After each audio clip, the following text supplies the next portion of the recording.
Everybody, I declare the meeting open at 6 p.m. This special council meeting will be video recorded and the recording published on the Shire of Dundas website. 1.1, the Shire of Dundas recognises the Nudgee and Manning as traditional custodians in the Shire of Dundas and pay our respects to their elders past and present. We have nobody attending electronically. Item 2, we have declaration of interest, financial interest. Nil.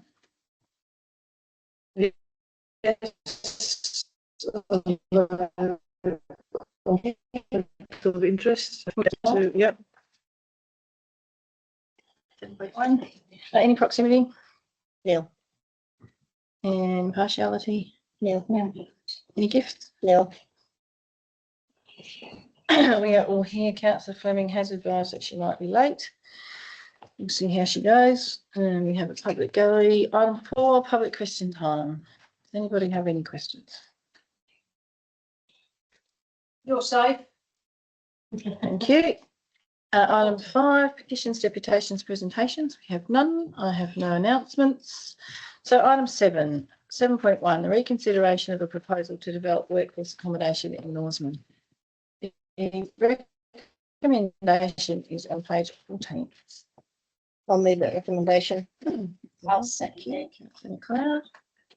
I speak to the council. No, thank you. Councillor McLeod. No, thank you. I would like to just move a small amendment. So from part 112 through to 10, wherever the words to the satisfaction of the Shire of Dundas appear, to add to that as per applicable statutory requirements. Councillor Warner, you're the mover. Are you happy with that amendment? Yes. Councillor McLeod? Yes. Okay. Would anybody like to speak to that recommendation? Anybody against?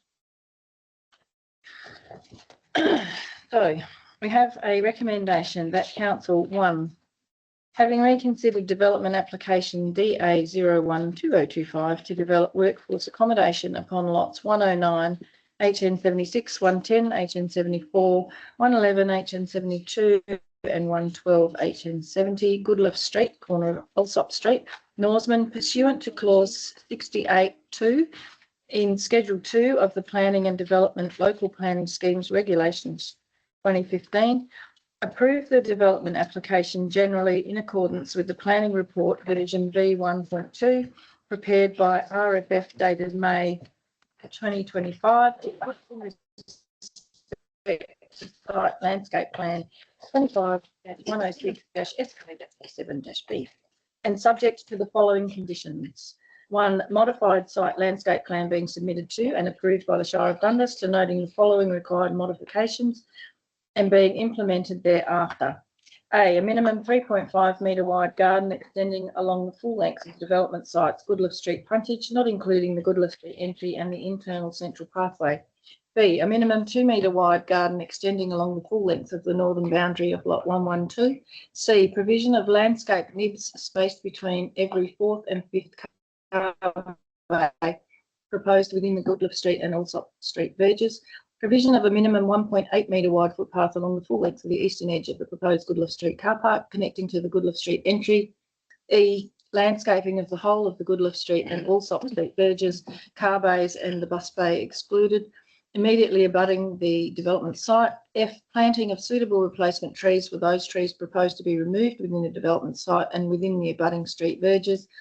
And G, a schedule of suitable plants proposed to be planted within the designated garden beds, landscape nibs and the Goodliff and Allsop Street verges. 2, the development being connected to the wastewater treatment plant, WWTP, located upon lot 51 Richardson Street, Norseman. The route and alignment of wastewater pipes and associated infrastructure required to connect the development to the WWTP are to be designed and installed to the specifications and satisfaction of the Shire of Dundas as per applicable statutory requirements. The WWTP is to be fully functional, operational to the satisfaction of the Shire of Dundas prior to first occupancy of any of the 64 single dwelling units. 3, provision of a waste storage enclosure designed and positioned to the specifications and satisfaction of the Shire of Dundas as per applicable statutory requirements. 4, the bus bay and car parking bays proposed within the Goodliff Street and Allsop Street verges being designed, paved, constructed and line marked to the specifications and satisfaction of the Shire of Dundas as per applicable statutory requirements. Additionally, suitable signage being installed to the specifications and satisfaction of the Shire of Dundas to the effect of requesting drivers to enter and exit these car parking bays quietly, promptly and in an orderly fashion. 5, the development site and the bus bay and car parking bays being drained to the specifications and satisfaction of the Shire of Dundas as per applicable statutory requirements. The proponent entering into a legal agreement with the Shire of Dundas to maintain at its expense and at all times to the satisfaction of the Shire the street verge parking bays hereby approved for the duration the use is being carried out. 7, proposed perimeter fencing being designed and installed to the specifications and satisfaction of the Shire of Dundas as per applicable statutory requirements. The existing 8, the existing footpath located within the eastern verge of Goodliff Street between Allsop and Talbot Street, and the existing footpath located within the southern verge of Talbot Street between Goodliff Street and Princep Street being upgraded and illuminated to the specifications and satisfaction of the Shire of Dundas as per applicable statutory requirements. 9, the proposed footpath within the northern verge of Allsop Street between Angove and Goodliff Streets and to the proposed southern entry of the accommodation facility being designed and illuminated to the specifications and satisfaction of the Shire of Dundas and is to seamlessly connect to the satisfaction of the Shire of Dundas as per applicable statutory requirements and is to seamlessly connect with the upgraded Goodliff Street footpath. 10, the rear laneway between Talbot Street and Allsop Street being paved, drained and illuminated to the specifications and satisfaction of the Shire of Dundas as per applicable statutory requirements. 11, the development being substantially commenced within 2 years of the date of this approval. If the development has not substantially commenced within this period, the approval shall lapse and be of no further effect.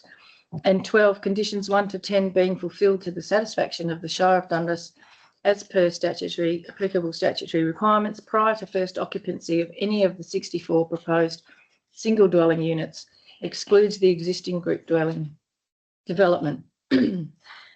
For advice notes, A, the granting of this development approval does not constitute a building permit and that an application for relevant building permits must be submitted to the Shire of Dundas and be granted before any work requiring a building permit can commence on site. B, the granting of this development approval does not negate the requirement for any other approvals, permits, licences, etc., and adherence to due diligence which may be required under separate legislation. It is the proponent's responsibility to identify and obtain any other approvals, permits, licences, etc., and undertaking of due diligence required before the development use lawfully commences. C, upon the requirements in condition numbers 1 to 10 being completed, the Shire of Dundas is to be duly notified in order to check and confirm the conditions have been fulfilled to its satisfaction as per applicable statutory requirements.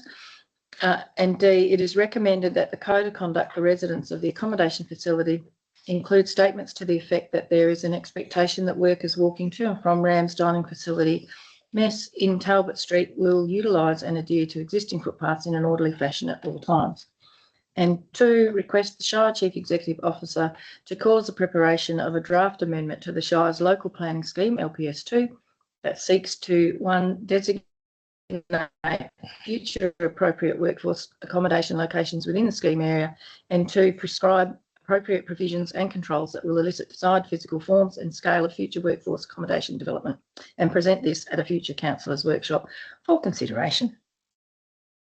Right. We'll take a vote on that. Those in favour. Thank you. We can get Councillor Holman back, please.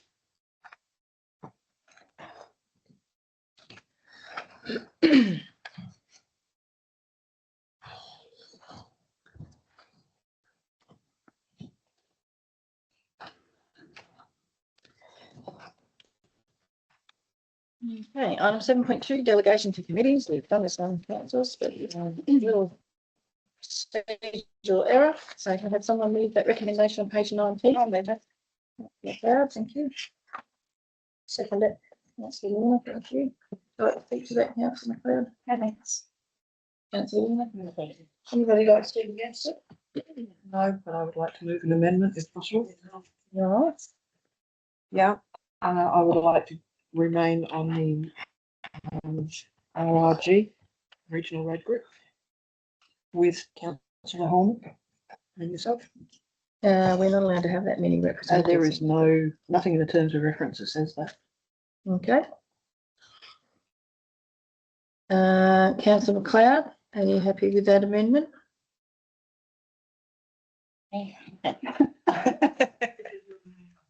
Oh, okay, sorry. And Councillor Warner?